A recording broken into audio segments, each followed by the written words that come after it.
मेरे प्यारे विद्यार्थियों, आज आप लोगों को लेके आया हूँ मैट्रिक क्लास के कुछ क्वेश्चन।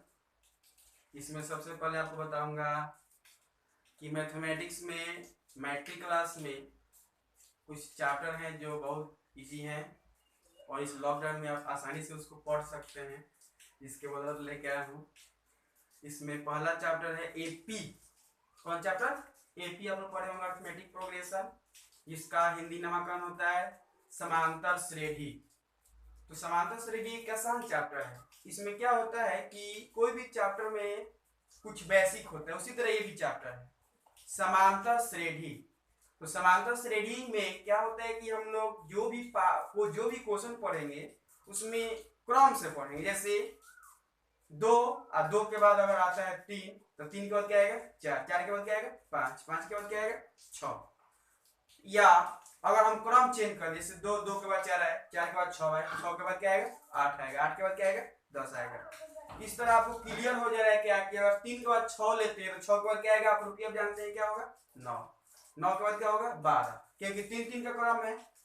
तो इस चैप्टर में हम लोग यही पढ़ेंगे कि अगर किसी समांतर श्रेणी में जैसे लेते हैं 3, 6, 9, आपको पहले समांतर श्रेणी पहचान में आनी चाहिए कि कौन समांतर श्रेणी होगा और कौन समांतर श्रेणी नहीं होगा।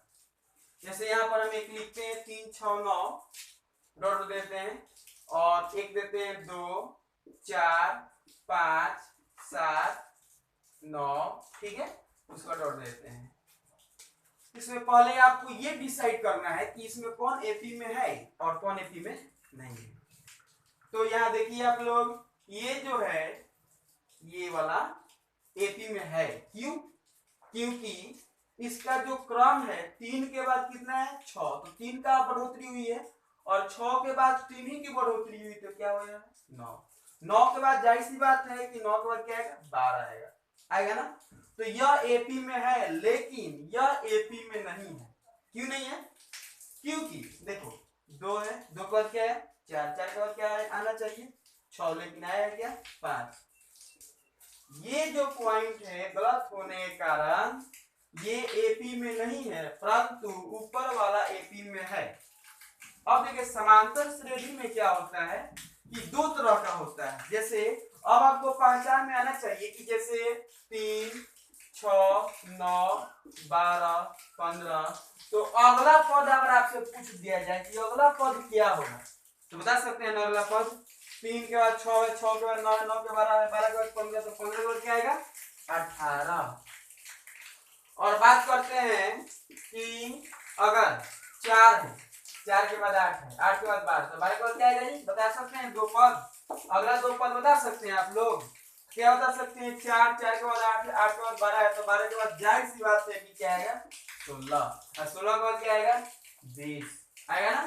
तो इस तरह ये समांतर श्रेणी पहचान में आनी चाहिए। अगर थोड़ा सा एक ही पद इधर उधर हो गया तो वह एपी में नहीं होगा, अर्थात समांतर श्रेणी में नहीं होगा। तो बात करते हैं एपी में क्या होता है कि अगर कोई भी क्रमिक पद जिसका सार्वंतर, अगर कोई भी दो पद ले और उसका सार्वंतर कहीं का भी दो पद, अगला पद है ठीक उसके पहले वाले पद का अंतर अगर समान होता है तो वह समांतर श्रेणी कहलाता है। अब समांतर श्रेणी दो तरह का होता है। हो सकता है क्या कि कुछ श्रेणी में अनगिनत पद, जैसे ऊपर वाला देखते हैं अनगिनत डॉट दिया है ना, यानी यह अपरिमित समांतर श्रेणी होगा। और अगर कहीं हम स्टॉप कर देते, जैसे यहाँ पर स्टॉप हो गया, समाप्त हो गया, तो यह हुआ परिमित समांतर श्रेणी। तो एक परिमित समांतर श्रेणी होता है और एक अपरिमित समांतर श्रेणी होता है।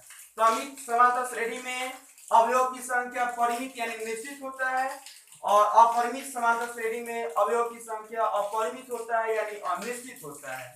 ठीक है। अब देखिए हम लोग बात करते हैं समांतर श्रेणी में किस टाइप के क्वेश्चन को हम सॉल्व करते हैं। इस समांतर श्रेणी में क्या होता है कि कुछ पद दिए गए रहते हैं, आप पूछ इधर अचानक अगर मान लीजिए 2, 4, 6 डॉट का 50वां पद ज्ञात करें। कौन पद ज्ञात करें? 50वां।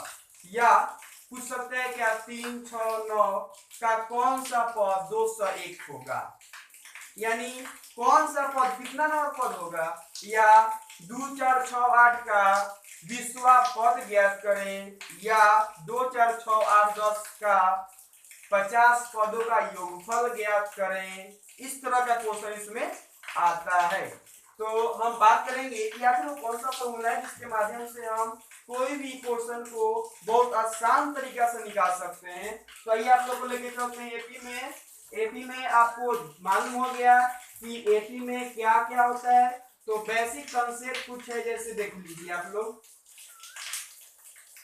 एपी का रूप कैसे चलता है। और मान लेते हैं कि एपी का रूप ऐसे होता है, ए उसके बाद a plus b, a plus 2d, a plus 3d। तो आपको मालूम है कि अगर यहाँ a है तो a प्लस डी हुआ है, तो यहाँ पर क्या हुआ प्लस 2d, तो यहाँ क्या हुआ प्लस 3d, तो यहाँ क्या होगा बताइए a प्लस 4d, तो यहाँ क्या हुआ प्लस 5d, तो यहाँ क्या हुआ प्लस 6d होगा ना। डॉट डॉट डॉट देते हैं तो आपको मालूम है कि